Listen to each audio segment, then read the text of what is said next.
She stands at the gate and looks at the house. 8 years have passed, but the house looks back like it knows her. The paint is old. The wood is dry and gray. The roof edges hang low like tired hands. Evening light sits on the broken steps. Wind moves the dry leaves and they scrape the ground like small whispers. She holds a small key in her palm. A red thread is tied to it. The thread is faded, but it is still red enough to remember. She breathes in. The air smells like dust and rain that never came. She tells herself quietly, it is only a house, but she knows it is more. This is the place where time stopped for her.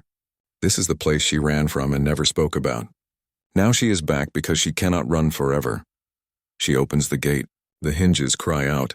The sound echoes across the silent yard and dies inside the trees. She walks up the path step by step. Her shoes crush a line of dry berries on the ground. The dark juice shines for a second, then disappears into dust. At the door, she pauses. There is a new lock, newer than the door. There are small scratches around it. Thin, fast marks like someone tried to open it with the wrong key. She tries her own key first. It does not fit. She tries the second key on her chain. It turns halfway, then stops. She frowns. She takes a breath, wipes her hands on her jeans, and tries again, slow and careful. This time the lock gives a small click like a secret sigh. The door opens. The smell of old wood and paper rolls out. The hall is dim. Light from outside draws a line across the floor like a path that does not want to go far. She steps inside and closes the door behind her. The soft thud feels final like a chapter. Dust swims in the narrow light. Tiny bits of spiderweb cling to the air. The house waits. On the wall, the same old clock hangs. She looks at it and freezes. The clock hands point to 8:13. She remembers that time. She remembers the last night. The police lights. The loud voices. The crying she did not want to hear. She left at dawn and she never asked why the clock stopped. Now it is still here, stuck like a wound that never closed. Her hand touches the hall table. It is cold. She lifts a picture frame. Inside the frame is a photo of her as a child standing in this same hall. The corner of the photo is torn off. She tries to smile, but her face does not listen. She sets the frame down and hears a small sound like a breath behind a door. The kitchen is to the left. She walks in slow. A glass sits near the edge of the counter. It looks like someone placed it there yesterday. She takes one more step and the glass slides by itself and falls. It hits the floor and breaks. The sound is sharp and quick. She jumps and then laughs at herself, but the laugh is thin. The pieces of glass look like teeth. She crouches down and sees something under the mat by the back door. She lifts the mat and finds a small folded note. The paper is stiff and yellow at the edge. Her name is not on it. Inside, the words are short and heavy. Welcome back, finish what you started. Her chest feels tight. She reads it again, slower, like the letters might change. They do not. She stands and looks at the long hall that leads to the bedrooms. The air is thicker there. The light is weaker. She takes a few steps. The old floor groans under her weight. To her right there is a door. It was once her mother's sewing room. Now it is nailed shut, not just locked. Thick nails sit across the frame in a rough line. The wood around them is fresh and pale, as if the nails were hammered only a few days ago. She touches the top nail. New wood dust sticks to her finger. She bends closer and sees a small cross mark next to the knob, and then another below it and another, like someone made a line for each day. How many marks? Too many to count in this light. Her skin prickles. Who sealed this door? Why, then she hears it. A soft sound at first, as if it is far away. A humming. A simple tune. It is a lullaby from her childhood. She knows it at once, the way you know your own heartbeat. Her mother used to hum it when the nights were long and the bills were late and the world felt too heavy. The sound now is thin and slow, but it is the same tune.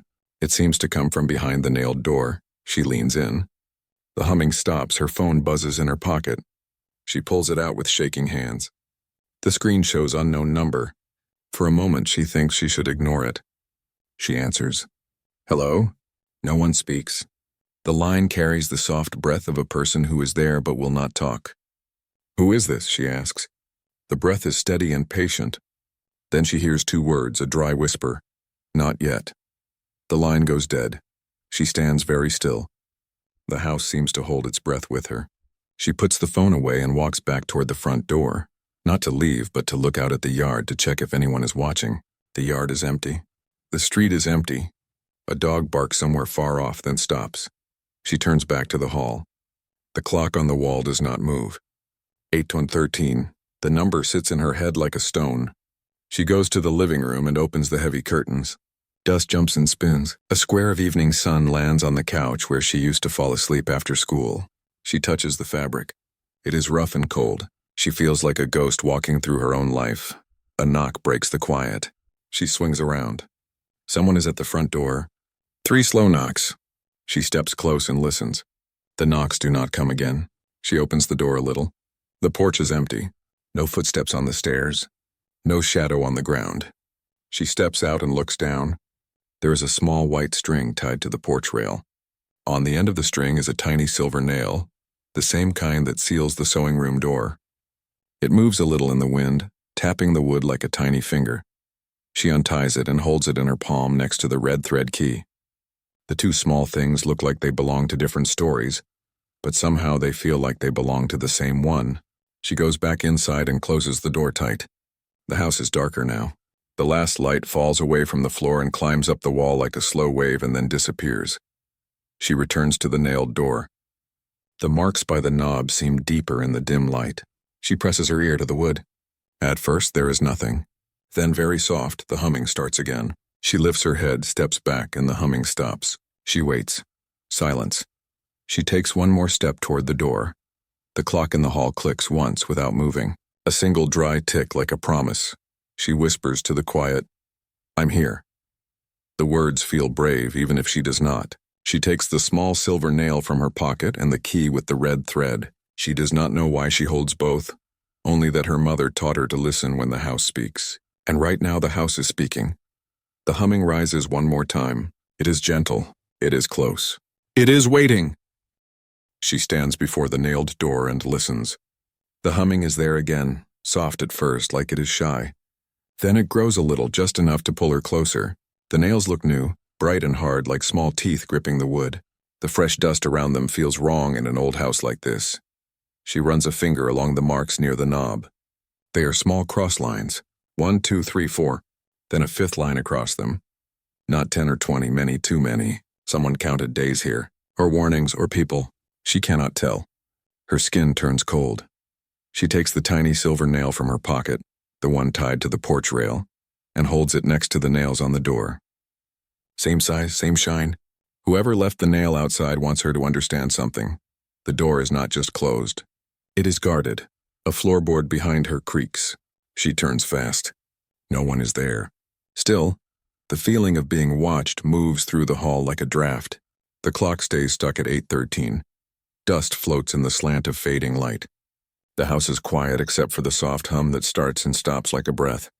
She whispers, "Who's there?" The house answers with one dry tick from the clock. Then silence. 3 knocks hit the front door. Slow. Exact. She almost jumps out of her skin. She walks to the door and looks through the peephole. A face fills the glass, an old woman's face, thin and tight as paper. It is Ms. Ruth, the neighbor with careful eyes. She opens the door a crack. Ms. Ruth does not wait for a welcome. She slips inside and shuts the door with a hard push. "You should not be alone here," she says, her voice low and rough. "Not on your first night." The woman looks thinner than she remembers. Her hands shake. In one hand she holds a small cloth bag. She sets it on the hall table, right under the dead clock. The bag makes a soft, heavy sound. "What is that?" she asks. "A little help," Ms. Ruth says. She opens the bag. Inside is a wooden cross, a small jar of salt, and a cheap flashlight. There is also a folded paper with a red thumb mark on the corner. The woman frowns. "I don't need a cross." "It isn't for you," Ms. Ruth says. "It is for the house." "The house?" She almost laughs, but the nails on the door stop the laugh in her throat. Ms. Ruth points at the nailed door. "You remember that room?" "It used to be my mother's sewing room," she says. "Where she kept the good scissors no one could touch." Ms. Ruth's eyes flick to the door and away again. "A room is a room until someone asks it to hold a secret," she says. Then the room holds more than air. A cold breath moves over her neck. She rubs her arms. "Who nailed it shut?" she asks. Ms. Ruth does not answer. Instead, she steps closer to the door and studies the nails. "New," she murmurs. "Too new. Did you do it?" she asks. "No," Ms. Ruth says. "I am only the watcher." The watcher of what? Of you. Ms. Ruth turns her eyes sharp. And of what follows you. Her phone buzzes in her pocket again. Unknown number. She puts it on speaker. Hello? There is breath steady and close. Then the same dry whisper. Not yet. The call ends. Ms. Ruth looks at the phone like it is a blade. They are counting you, she says. Every step. Who is they, she asks. Tell me straight. Ms. Ruth's jaw tightens. You left at dawn 8 years ago, she says. But something else stayed. It waits, it tries the lock. It tries the windows. It tries the door with fresh nails. She nods at the marked wood. It fears what is inside. Or it wants it. The house deed? She asks, thinking of the rumor Noah told her once back before she ran. Is that it? Ms. Ruth stares at the door and says nothing. The humming starts again, thin and tender. Ms. Ruth hears it too. Her hands go still. Do you hear that? She asks. Yes, the woman says. It's a lullaby. My mother's song. Ms. Ruth's face changes, some mix of pain and warning. No, she says. It's yours. The humming stops. The hall seems to lean toward the door, like it is listening with them. A sharp scrape rises from behind the nailed door. Metal on wood. It lasts one long second, then a short one, as if someone dragged a chair and then lifted it. Ms. Ruth steps back. We should leave this house, she says quickly. Right now. No, the woman says. The word is small, but it holds. I came to finish what I started. The note said so. Ms. Ruth blinks. What note? She shows her the folded paper from the kitchen. Welcome back. Finish what you started. Ms. Ruth reads it without touching it. Not your mother's hand, she whispers. Too square. Too clean. Then whose? Again, no answer. Wind pushes the front windows. They rattle, thin as teeth in a cold jaw. Somewhere in the kitchen, a tap drips once.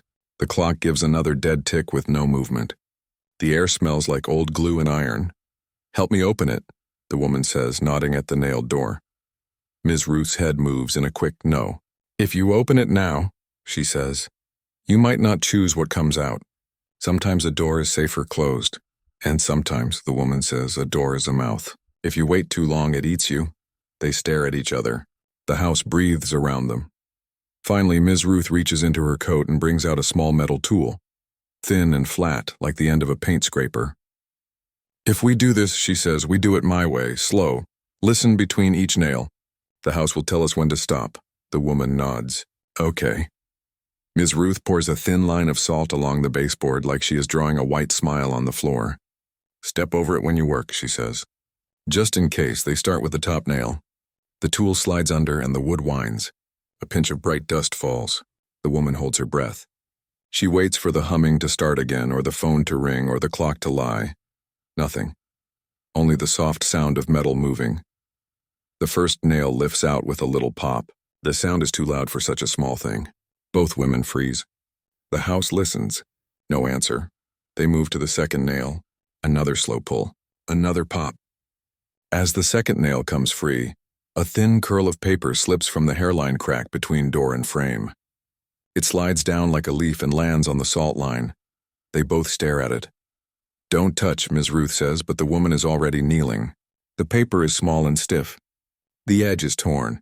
On one side is a hand-drawn shape, a square divided into 9 parts like a simple grid. 3 numbers are written in the top row, 8, 1, 3. The rest of the squares are empty. 8, 1, 2, 3, the woman says. Like the clock, Ms. Ruth's mouth thins. It is not just time, she says. It is a code. A code for what? For where to press, Ms. Ruth whispers and nods at the door frame. They examine the frame. In the wood, almost too faint to see, are 9 tiny dents arranged like the paper grid. The top row holds 3 dents. The first dent is a little darker, like it has been pressed many times. The second is pale. The third is dark again. The woman reaches out a finger to press the first dent. Ms. Ruth catches her wrist. Listen, she says. From the other side of the door comes a soft, new sound. Not humming now. A low click, then a slide, as if a small metal tongue moved inside the lock. On the hall table, the flashlight rolls by itself and falls to the floor. The bulb flickers to life and points under the hall runner, casting a bright line under the mat. The woman lifts the corner of the runner. Beneath, one floorboard looks a shade different. The nail in its corner is not like the others. It is smaller, newer, a head with a red dot like dried paint, or a thumb mark. Someone hid something here, she says. Ms. Ruth looks from the floorboard to the door and back again. Choose, she says. The floor or the door. You cannot open both at the same time. Not tonight, the house waits. The clock holds its breath at 8:13. The phone, face down now, lights up on its own. A new message blinks on the screen from unknown. She reads it. 4 words, press 8, then listen. She looks at the 9 tiny dents on the frame, the grid like the paper. She swallows. Her finger rises. She presses the first dent, the one marked for 8. Something inside the door shifts, slow and heavy like a sleeping thing turning over. The humming returns, close to her ear now, too close to be on the other side of wood. Then, from under the floorboard with the red mark, comes a small, clear sound, a clock hand moving, once, and then a second sound, soft, human, almost a word. Help. She keeps her finger on the tiny dent marked 8 and waits. Inside the door, something heavy slides slow and careful, like a drawer that has not moved in years. The humming brushes her ear, too close to be behind wood. She turns fast. No one is there. On the floor, the board with the small red mark gives a thin sigh. The nail with the red dot tilts a little like a wink. Ms. Ruth whispers, "Do not rush. The house wants you to hurry." That is the trick. She nods and kneels. The flashlight still lies on the floor, bright and still, aiming straight at the off-color board. She sets her palm flat. The wood is cool. The grain feels like lines on a map her fingers can read. Use this, Ms. Ruth says and offers the flat tool again. The first lift is slow. The board sticks, then loosens with a soft tear of old paint. A breath of air rises from the gap, dry and cold like a cellar that forgot spring. She works the tool under the other edge and lifts. The board comes up in one piece. Beneath it is a narrow hollow, a neat little mouth cut into the house. Inside the hollow lies a small bundle wrapped in oilcloth. It is tied with red thread, the same faded red as the thread on her key. Her heart taps hard. She lifts the bundle with both hands. The cloth leaves a dark mark on her palms. She waits, listening. The clock at 8:13 does not move. The humming falls away to a far place and goes quiet. Open it, Ms. Ruth says, but the words sound careful, like she is telling someone else to do it, not herself. She unties the thread. It is stiff but does not break. Under the cloth is a thin metal case the size of a book. On the top, a scratched word Herno lock, just a small press latch with tiny cuts around it, like someone tried to pry it once and stopped. She presses the latch. The case opens with a small click. Inside are 3 things: a letter in a yellow envelope, a Polaroid photo with a gray thumbprint in one corner, a short metal key covered in the same red thread, thinner and newer. She picks up the envelope. On the front in neat blue pen, for her if she returns. 2017, her chest tightens. 2017, the year before she left, the year the clock died. Ms. Ruth steps back without meaning to. Read it, she says, but she looks at the door, not at the letter. Her hands shake. She breaks the seal and slides out a folded page. The paper smells like soap in old summer. The writing is clean, each letter careful. She reads out loud, her voice small. If you come back, read this first. Do not open doors because someone dares you. Do not open doors because fear shouts. Only open when the house says yes. They will tell you stories. They will use your name. They will use mine. Do not trust fast talk or clean paper. Trust the slow thing. Trust what hums. The key with the red thread is for the chair, not the front door, not the safe. The chair. The chair is behind the sewing room door. The clock is not broken. The time is a code. 813. If the unknown calls, hang up. It is not for you. You did not break this house. You do not owe it your fear. Her voice breaks on the last letter. Mer mother. She reads the lines again, slower. The chair is behind the sewing room door, she repeats. Her eyes move to the door still held fast by 7 nails. The key with the red thread is for the chair. Ms. Ruth's mouth is a thin line. The chair? She says, as if the word itself hurts her teeth. Why a chair? She does not answer. She picks up the Polaroid. The photo is old, but it is clear. It shows the sewing room, the very door they face, open wide long ago. Inside the room, there is a narrow chair with a high back sitting in the middle, turned to face the wall. On the seat is a small metal box. Her mother stands beside it, a hand on the chair, looking down, not at the camera. There is something else in the photo. In the bottom corner, half cut off by the frame, is a blur. A sleeve, a hand, a shape that does not belong. She squints and brings the picture close to the light.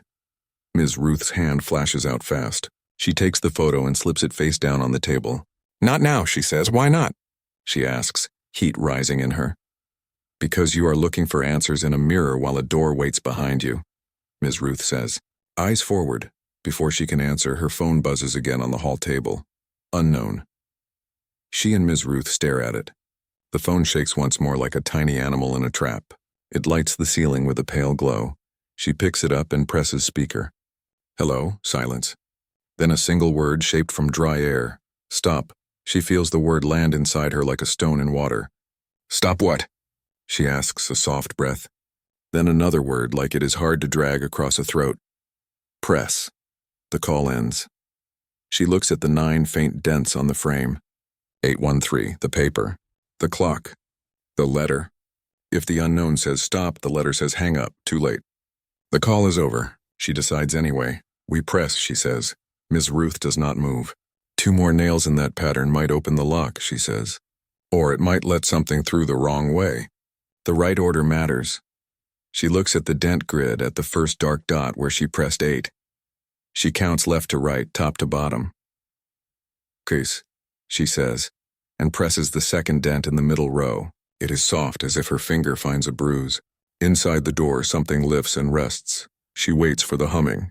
None comes. She whispers and presses the last dent in the bottom row. A small, inside latch clicks, then another click, far off like down a pipe, or through a wall. The house goes so quiet she hears her own breath echo inside her head. "Now the nails," she says. Ms. Ruth shakes her head. "My way," she says again. Slow. Listen between each one. They pull the next nail. Pop. They wait. Nothing. Another nail. Pop. The hall air cools a touch like a cloud moving over the sun. The 6th nail is stubborn. The tool slips and bites her skin. A bright sting. A single drop of blood lands on the salt line and beads there like a small, perfect ruby. Ms. Ruth flinches. "Cover it." Before she can, the drop pulls out of shape and slides toward the door. Only the tiniest movement, but wrong, as if the floor tilts uphill toward the sealed room. The salt line fuzzes like a bad memory. She presses her thumb to the cut and stares at the red dot she left on the wood. Then she looks at the bundle's thread. The red there, too. Red is everywhere. Thread, nail head, blood. A pattern that is not a pattern yet. "Last one," Ms. Ruth says, voice thin. They pull the 7th nail. Pop. The door does not swing open. It swells a little, then settles. There is a pause, the kind that feels like an inhale before a word. "Wait," Ms. Ruth whispers. The humming returns, very soft, not by her ear now, but inside the wood itself, like the door is a throat. It hums the old lullaby, slow and warm and terribly sad. Between the notes, she hears another sound, faint and regular. Tick, tick. Tick, the hall clock is moving. It points to 8:14. She looks up too fast and the world blurs. When it clears, she sees the envelope again. The letter's last line, "You do not owe it your fear."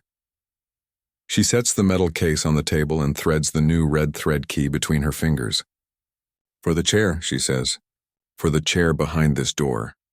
Then she sees it. The metal latch in the frame is still sealed by a small pin, almost invisible, the size of a sewing needle. Not a nail, a pin. It sits in a tiny hole like a borrowed idea. She pulls it free with her nails. It slides out with a sound like a sigh. The sewing room door loosens. A narrow line of black opens down the center. The humming stops. Somewhere deep in the house, something begins to walk. Not in the hall. Not on the porch. Beneath them, one step, then another. A slow rhythm, like feet that know the floor too well. Ms. Ruth whispers, "Whatever comes up those steps, do not say its name." The phone lights again, but does not ring. A message appears without a sound, from unknown. "Don't face the stairs, face the chair." She meets Ms. Ruth's eyes. They are bright with fear and something else. Hope, maybe, or faith too tired to stand.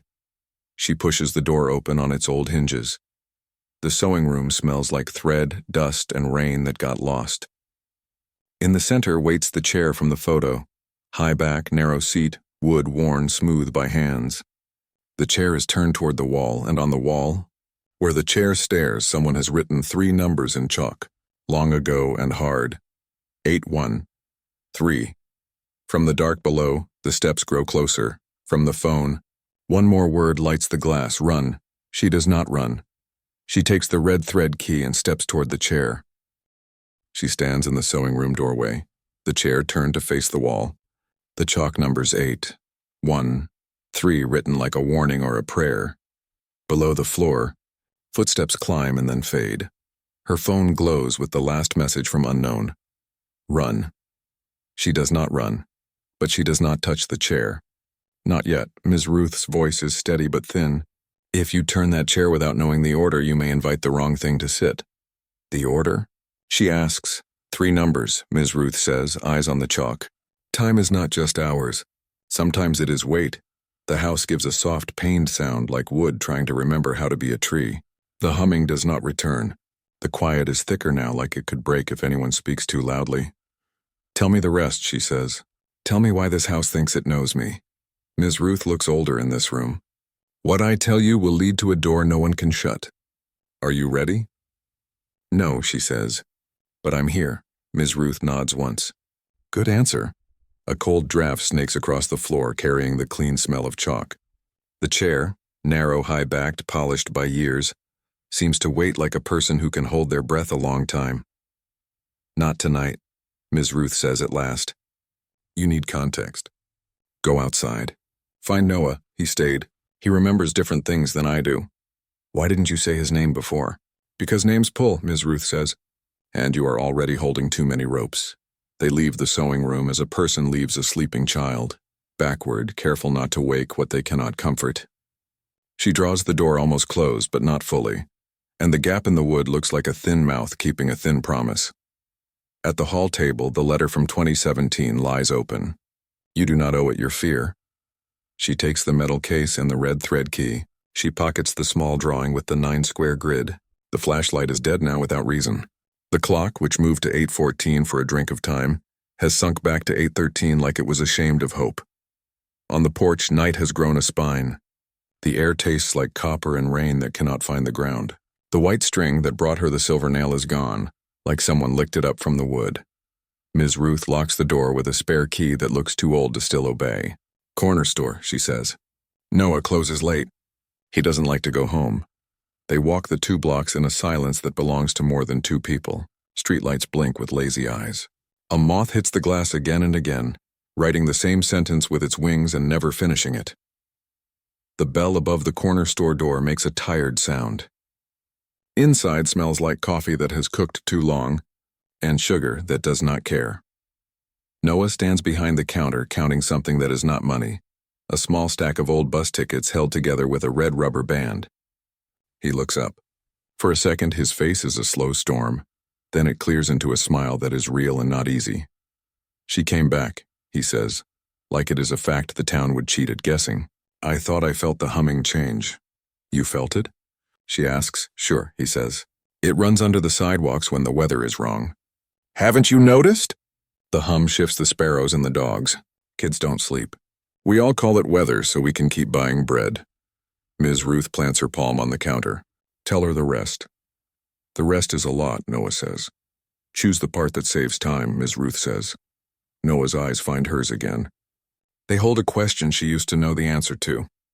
He sets the bus tickets aside and picks up a cracked Polaroid from an old cigar tin under the counter. He lays it down. It is her mother in the sewing room, standing by the chair looking past the camera. On the chair seat is a metal box with a red thread key laid across it like a small patient snake. She has seen this photo already, in her metal case, but this one is not cut. In this version, the bottom right corner holds the whole of the thing she could not see, a man's sleeve.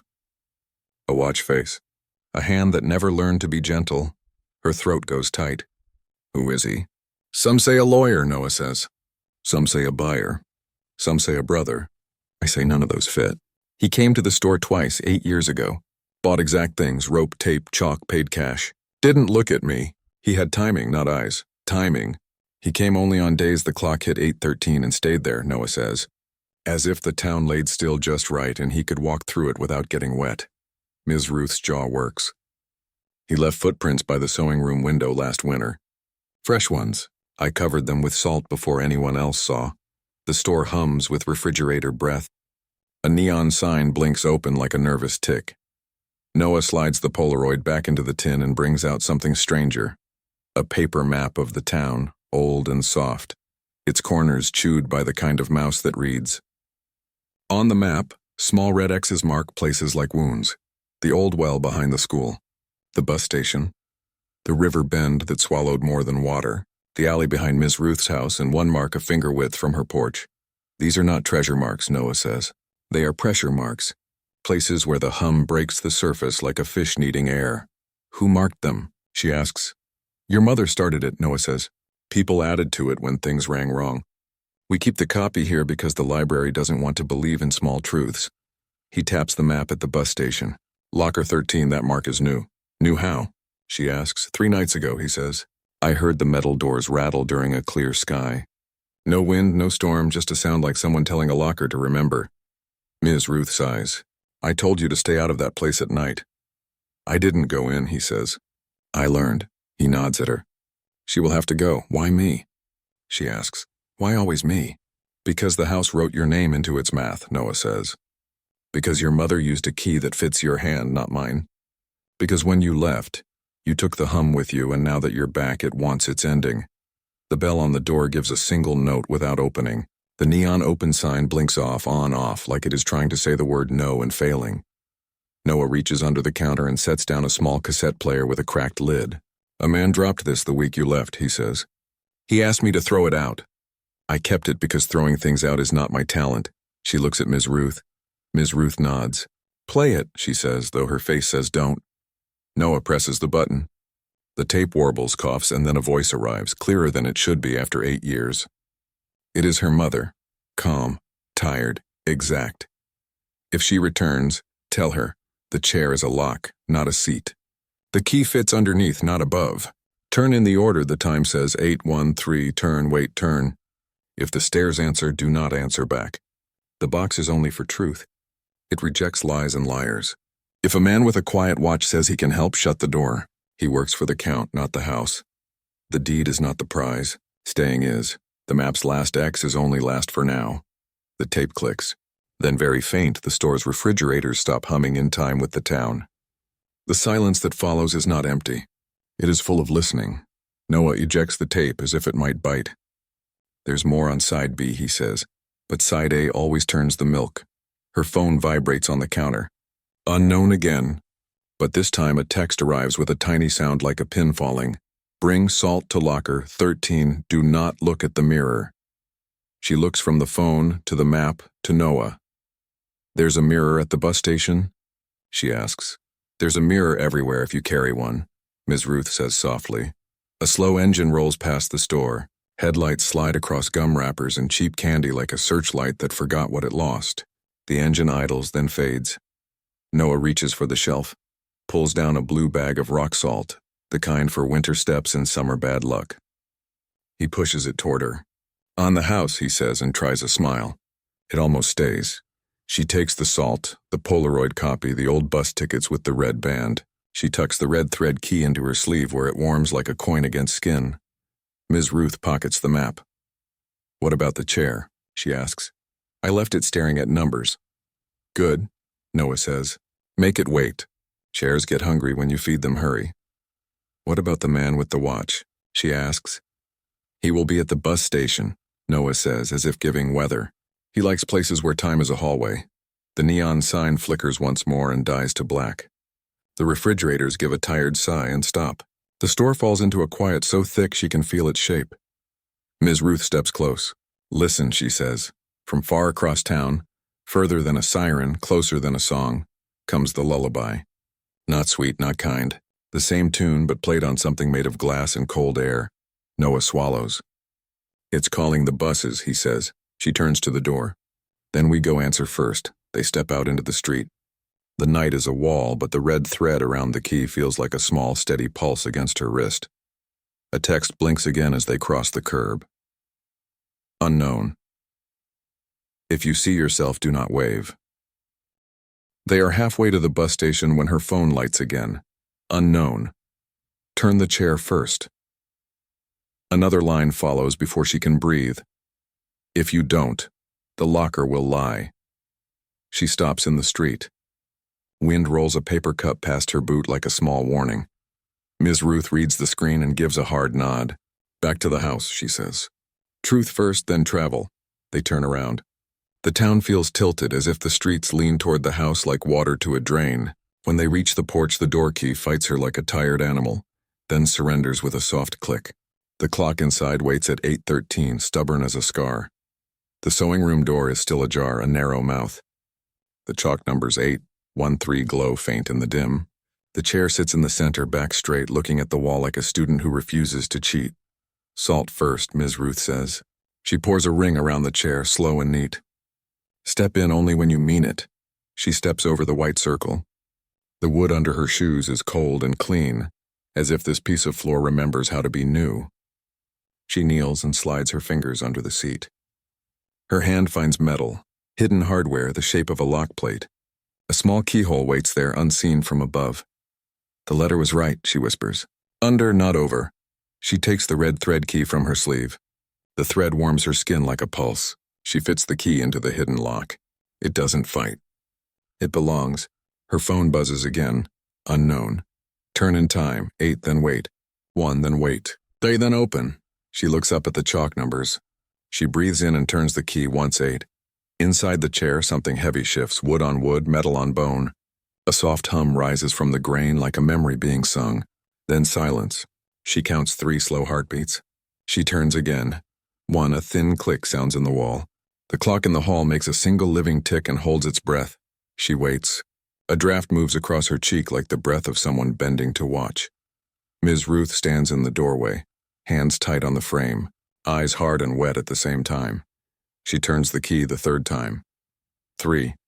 A deep latch falls open inside the chair. The high back loosens. As if the chair has decided to speak after years of keeping its mouth shut, a small seam appears along the back panel, thin and black. Gently, Ms. Ruth says.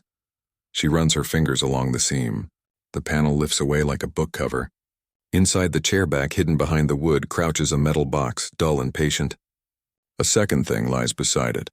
A strip of mirror glass the length of her hand, wrapped in cloth and taped in place. Don't look, Ms. Ruth breathes. The text warned you. She keeps her eyes away from the glass. She frees the box. It is heavier than it looks, the kind of heavy that means full. It has a small keyhole that looks like the twin of the one under the seat. She lifts the red thread key again, then stops. The phone lights without sound. Unknown. Not this key. Use the other. What other? She asks the room. A soft knock answers from the hall table. Tap. Then silence. They both turn. On the hall table, the metal case she found under the floorboard waits where she left it. Its lid is closed. Something inside shifts. One small slide like a coin turning. She brings the chair's box to the table and opens the metal case. Nested in the felt is the short metal key wrapped with thinner, newer red thread. She fits this new key to the box from the chair. It slides in like a name finding its body. Wait, Ms. Ruth says. Listen, they listen. The house holds still. Far under the floor, a slow step moves and fades, down, not up. The humming does not return. The clock does nothing at all. Safe as it will ever be. She turns the key. The chair's box opens with a low, tired sigh, like something that has held its breath for 8 years. Inside on black cloth lie 4 items. A cassette tape labeled in blue pen, for her. Side B, a locket with 2 tiny photos. Her mother on one side, on the other a baby with wide eyes and her mother's mouth. A deed copy. Her name added in careful legal print, date stamped 2017. A note. Only 4 words, not everything was stolen. Her throat closes around air. She clicks open the locket. The baby stares up, steady and clear, as if the tiny photo has sound and the sound is a quiet yes. She feels a memory almost rise. Hands, warm light, a smell like soap and night, but it slides away before she can hold it. Play the tape, Ms. Ruth says. but she does not step closer. She is watching the hallway, the stairs, the windows, everything that can become a mouth. They use Noah's cracked player. The tape chews once, then the sound lines up. Her mother's voice fills the room. It is softer than on side A, but more exact. It carries the weight of someone who has practiced being brave when no one was there to clap. If she has the chair box, it means she listened. The voice says, "Calm. Good, if she is not alone, tell the watcher thank you. Tell Noah to keep the map in the light. There is a man who counts. He measures rooms in fear and calls it help. If he offers a paper with words like fair or final, light a match and warm your hands instead. The mirror behind the chair is not for faces. It is for checking doors. If the mirror shows a door open that is closed in the room, then something stands between you and the door, using your eye like a key. Do not meet it. Do not say its name. Locker 13 holds more than paper. Salt the floor first. Draw a ring you can step in and out of.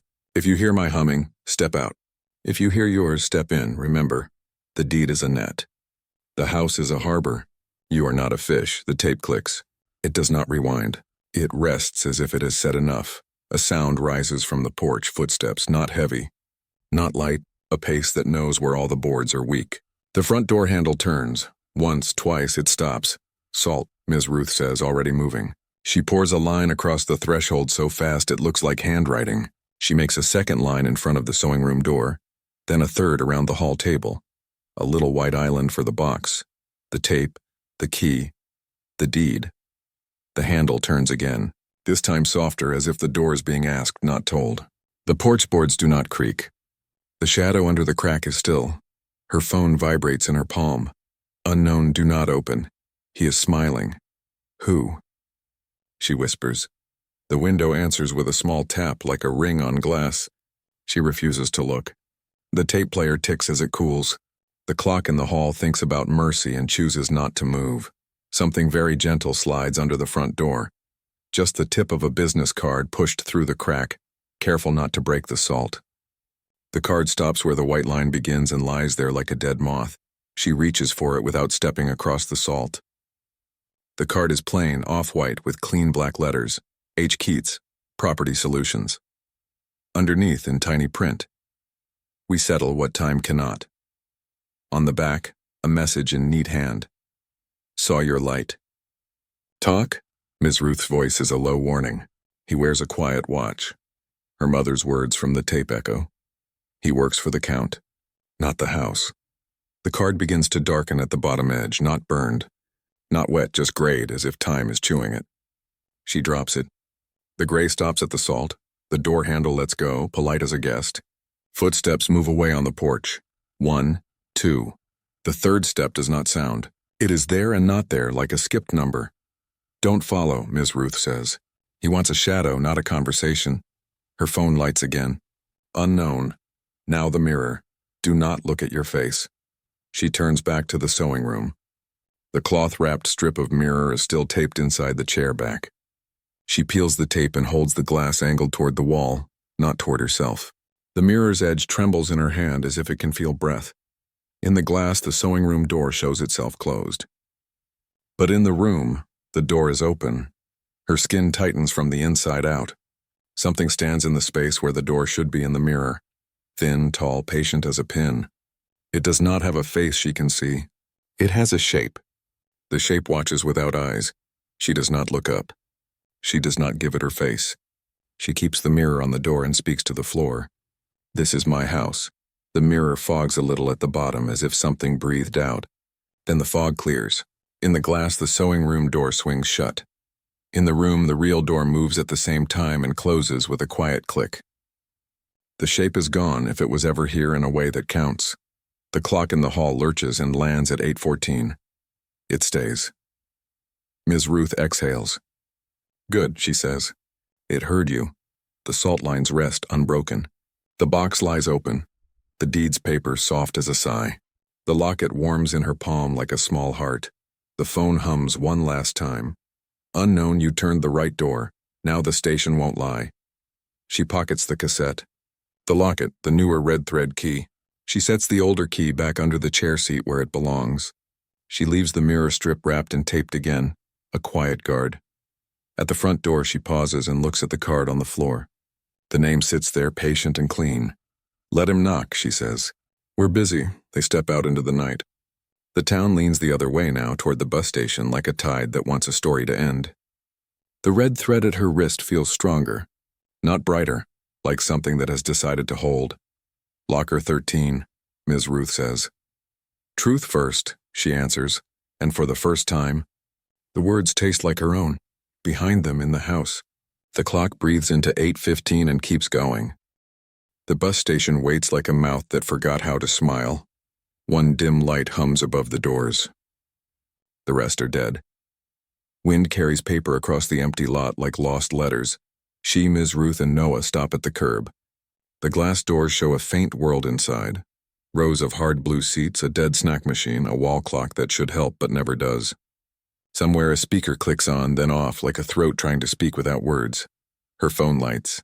Unknown, salt first, ring, then path, do not look left, what's left? She asks. Noah points through the glass. Ticket window. Big mirror behind it. They used it to see the line. She nods and does not look that way. They push the doors. Inside, the air is cooler than the night.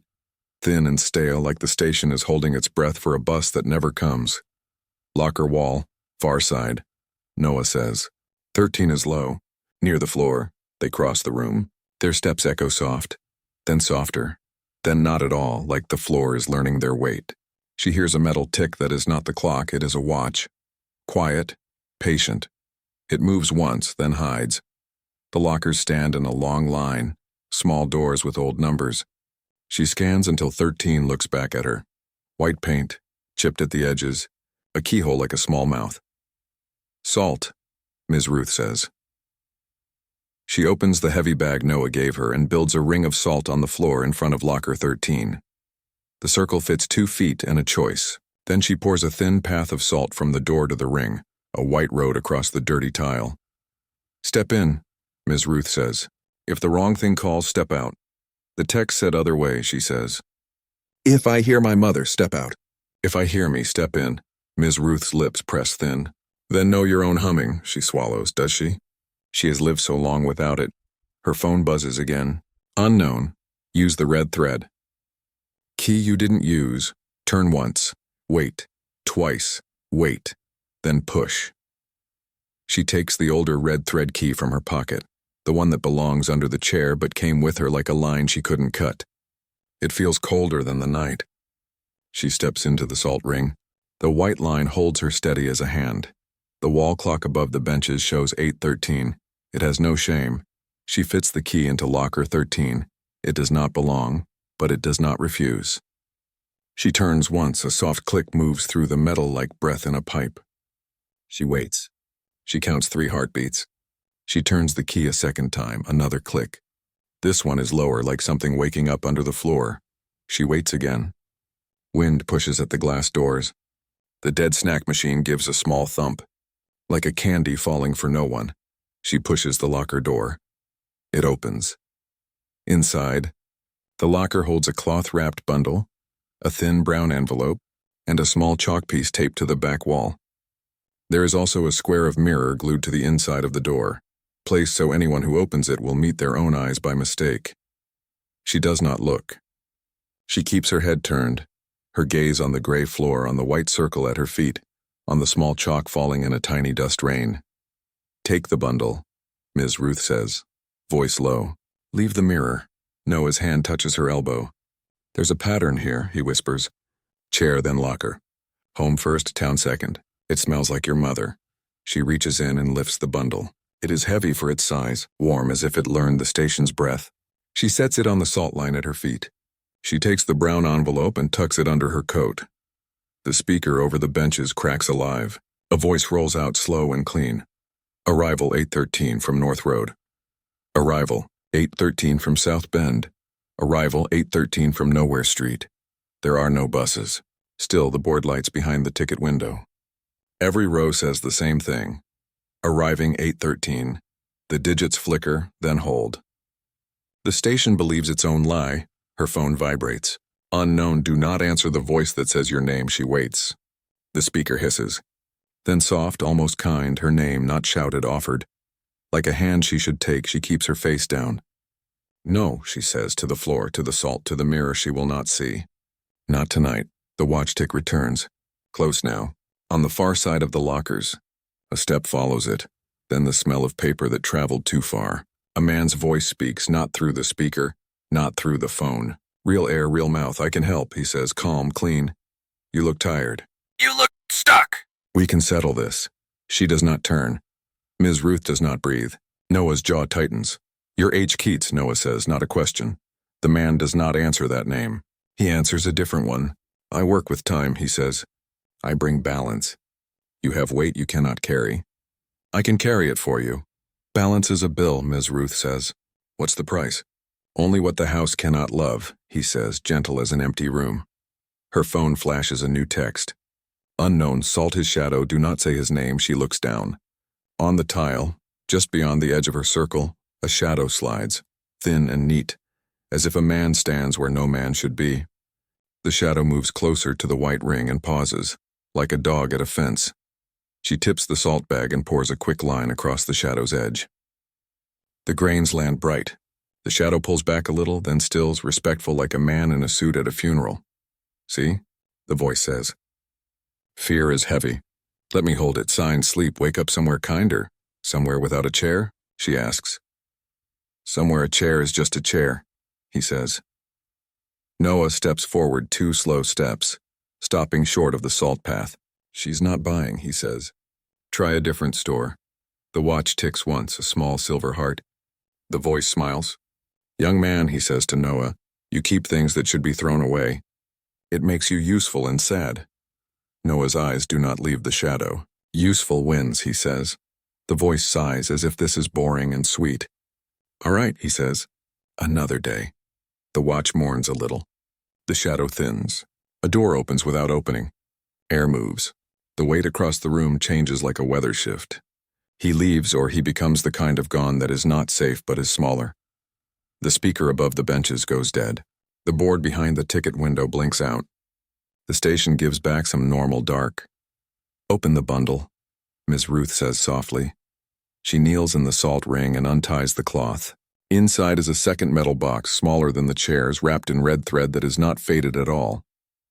The thread looks new, like it was tied 3 nights ago by hands that knew what they were doing. There is also a small flat book the size of her palm. It is bound in cheap black, the kind you buy to write things and never do. On the first page, a neat line in blue pen, her hum. She opens the book.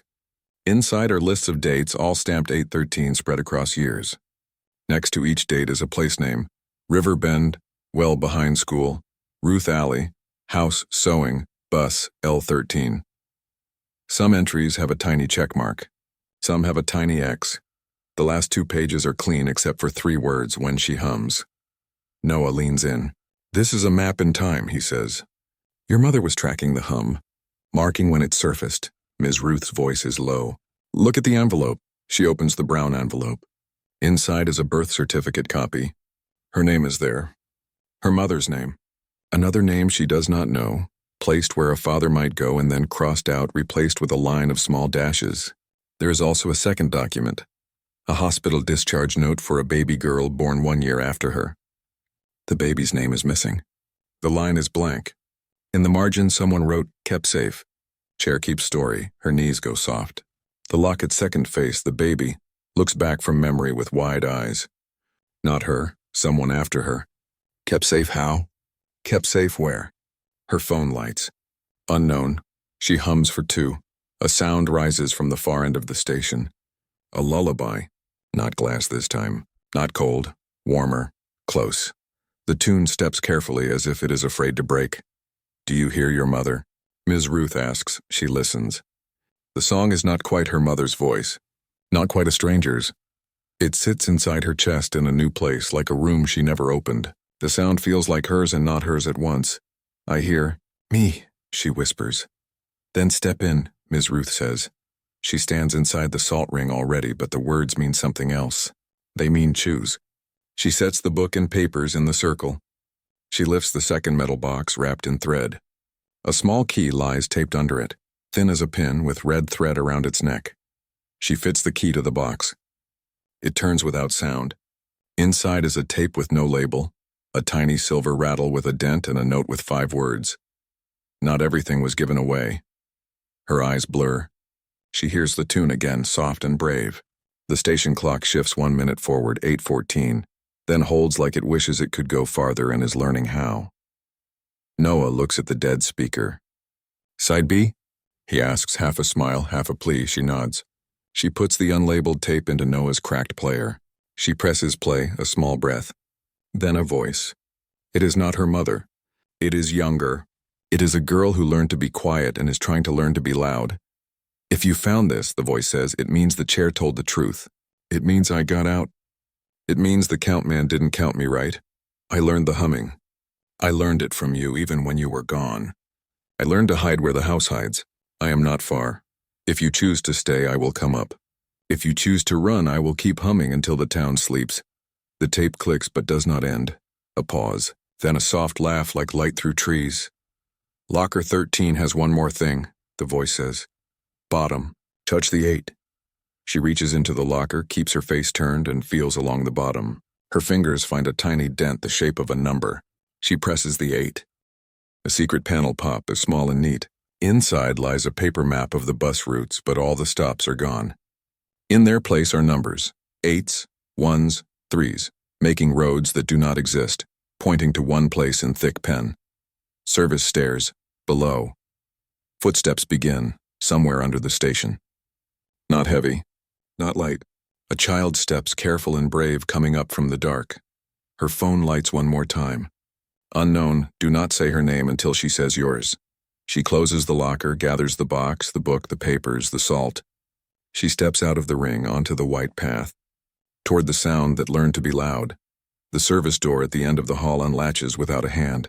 From the shadow of the stairs, a humming rises that belongs to two throats at once. The service door opens by itself. Cold air rises from the dark like a warning, and a welcome at the same time. The humming grows steadier. Two lines of melody weave together and make one narrow rope. She stands at the top of the stairs with Ms. Ruth on her left and Noah on her right. The salt bag hangs from her wrist like a small white moon. The red thread key warms her sleeve. The map from the locker crackles in her coat pocket. Her phone lights. Unknown, don't speak first, don't look down, listen. She keeps her eyes level. She listens. A child's step touches the second stair, then the fourth, then the seventh. Not counting like a person, counting like the house does, by breath, by fear, by time that bends. Noah whispers. Service stairs go to the storage under the platforms. Old machines. Old mirrors. Mirrors, she asks. Ticket booth used to send extra light down there, he says. People like to see themselves before they left. Ms. Ruth's jaw is tight. They like to say goodbye to the wrong thing, she says. The humming pauses at the 10th stair. Silence presses the room like a hand. Her phone shakes again. Unknown, she is matching you. Match her back, 3 steps in, 1 back, 3 in. She breathes and does what the text says. She steps 3 down, then 1 up, then 3 down again. Her feet and the small feet below make a pattern together. 8, 1, 3, told in steps instead of numbers. The humming answers, soft and brave. A small shape stops just beyond the turn of the stair. She cannot see a face. She sees red thread around a wrist. She sees a small silver rattle tied to a belt loop with a torn shoelace. The rattle has a dent like the one in her box. Her throat burns. She does not say a name. She waits. The small shape lifts a hand very slowly, palm up. On the palm sits a key wrapped in faded red thread. Not like hers, but kin to it, like keys can be sisters. The small voice is steady. Are you her? The girl asks. The one who left and then came back? She answers the way the rule says. Say my name, she says soft. Then I will know. The girl hums one small note as if that is how she says thinking. Then she says the name. The one people spoke angry 8 years ago and the one that still fits when there is no anger. Hearing it this way in a small, brave voice unknots something behind the heart. It is like the clock moves inside her chest. I am here, she says back. And the words are true. The girl climbs the last few stairs and stops at the top step. Not on the landing. She does not cross. The salt bag at the woman's wrist whispers against her coat like a soft shh. I learned the stairs, the girl says. Simple as bread. I learned the hum. I learned the mirrors. I waited where the count man counted wrong. Where did you hide? The woman asks. In the parts of the station that never leave, the girl says. In the places that don't have tickets. I changed stairs when the watch ticked. I let 813 be a wall. Who taught you? Ms. Ruth asks, voice careful. The girl lifts her chin in the woman's direction. She did, the girl says. Even when she was far. She hummed through the house. She hummed through the chair. She hummed through the map. I heard it under the floor and in the pipes. Noah rubs his eyes like dust got in. What do you need? He asks. Say it clear. The girl holds up the small red thread key on her palm. This opens the mirror locker downstairs, she says. The last mirror. The one that keeps a door open even when the door is closed. If we shut it, the watchman cannot count here anymore. He will have to count somewhere else. Shut a mirror? The woman asks. How? Turn it like a chair, the girl says. 813, it has a lock behind it. The count man likes it because people look at themselves when they go. They do not look at the door behind them. Ms. Ruth turns to the woman. If you go down, she says, you choose to stay. You choose to keep the hum. The deed is a net. The house is a harbor. Your mother said it, and she was not being pretty. If you close the mirror, you anchor the town. The count man will try to buy the river instead. Noah nods. If you don't go, the hum will keep running under streets like a river with no banks. Some people can swim. Some cannot. The woman looks at the girl on the step. The red thread on the small wrist, the silver rattle with the dent. She looks at the salt ring in her memory around the chair. She hears the tape again. The deed is not the prize. Staying as she makes the choice. We close it, she says. The girl smiles with only her eyes, the kind of smile that knows work is still ahead. She puts the small key on the step and slides it over the line, not crossing herself. The woman reaches and takes it. The key is warm like a held hand. The station lights flicker once, twice. The board behind the ticket window tries to wake and cannot. Somewhere a watch ticks and sounds annoyed. Her phone lights. Unknown.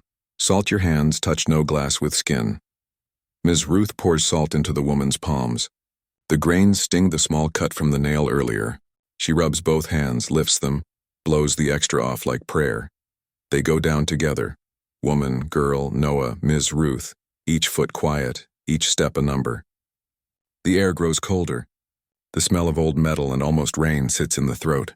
The storage level is a long room with machines that lost their names. Pipes run like bones. Against the far wall, a large mirror hangs in a steel frame. It is not pretty. It is a tool. Behind the mirror, a thin line of black shows where the wall does not meet right. A door there, but not a door you can see unless glass tells on it. The girl points. This one, she says. It's been open since before the clock stopped. He likes to use it when people get on late buses. They leave parts of themselves here. He buys the parts when they come back tired. Noah shakes his head. Nasty business, he says. Ms. Ruth draws a salt ring before the mirror, big enough for all four. We stand inside, she says. We turn together. They step into the ring. The woman keeps her hands open, salt on skin. The girl takes the red thread key and feels along the side of the frame. There, hidden, a small keyhole waits like a mouth that hopes for the right word. The girl looks up. On 3, she says. But not the number 3, the story 3. 813, they nod. The woman turns the small key once. Something heavy shifts behind the glass. They wait. The mirror shows shapes that might be them and might be not them. Faces try to form and let go. They turn the key again. A low latch falls somewhere deep like a door a floor away. They wait. The watch tick tries to be loud and cannot. They turn the key the third time. The mirror makes a sound like ice giving up. The black seam behind it closes, not all at once, but like lips deciding to stop a word halfway. The glass fogs. The room warms half a breath. A voice rises in the corner where shadows collect. It is the count man, tired and polite like a teacher asked to stay late. You are making work, he says. Work makes bills. Are you sure you can pay? The woman does not look at the corner. She looks at the glass without seeing herself. She hears her mother, do not say his name. She hears the text, salt his shadow. Noah tips the bag. Salt slides across the floor toward the shadow's edge. The grains hit the dark and hold. The shadow thins like smoke in a fan. The count man laughs once without humor. All right, he says. Balance later. Sleep while you can. He leaves the way quiet people leave, by making the room feel like it forgot something. The black seam behind the mirror is now a scar, pale and thin. The key turns back on its own, gentle, done. The girl ties the red thread around the base of the frame in a small knot that looks like a promise.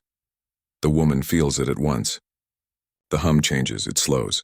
It goes low like a river inside stone. It is not a warning now. It is weight. Good weight. The kind that keeps a house on its foundation when wind wants to carry it away. Upstairs, the wall clock in the waiting room moves. 15, 8:16, it keeps going. The girl breathes out, long and shaking. She looks up at the woman with eyes that match the baby in the locket and the part of the mirror that refuses to lie. Can I come home now? The girl asks. The woman's yes is quiet and huge. If you want, she says. If you choose. The girl nods, serious as law. I choose. They go back up the stairs. The station feels different. Not safe the way a story lies, but safe the way a door that shuts right feels. Outside, the night has edges again. The town stands on its own feet. On the sidewalk, Noah presses the small Her Hum book into the woman's hand. You'll need to add dates, he says. Not just bad ones. Good ones too. Birthdays. Quiet Tuesdays. Times when nothing hurt. Ms. Ruth slips the map to the woman. Several red X's still wait. One sits over the river bend. One sits behind the school. One sits on an alley near Miss Ruth's house. One sits on their porch, smaller now, like a healed mark. Slow work, Ms. Ruth says. But ours. Her phone lights one more time. Unknown if you stay, the count moves on. If you leave, he learns your footstep. Choose. She looks at the girl. She looks at the map. She looks at the town that hums lower now, ready to sleep like a place that trusts its bed. She makes the choice out loud so the house can hear. We stay, she says. The girl takes her hand. The red threads around their wrists brush and do not tangle. They just ride next to each other like two lines agreeing to share a page. They walk home together. The porch boards do not complain. Inside, the hall clock meets 9:03 and does not apologize. The sewing room door sits shut, but not like a mouth. More like a throat that just decided it can sing when it wants. On the table, the business card for H. Keats has turned the color of old smoke. The words are still there, but they look tired. She sets the card under the chair leg and lets furniture do the work paper cannot. The cassette player rests. The locket warms. The boxes are quiet. The red thread sleeps. Later, when the house is almost sure of them, the phone lights again on its own. No ring. Just one line. Unknown. The river bend next. Bring 2 hums. Bring a match. She smiles without showing teeth. Tomorrow, she says. The house hums once, low and pleased, like it heard its own name said right.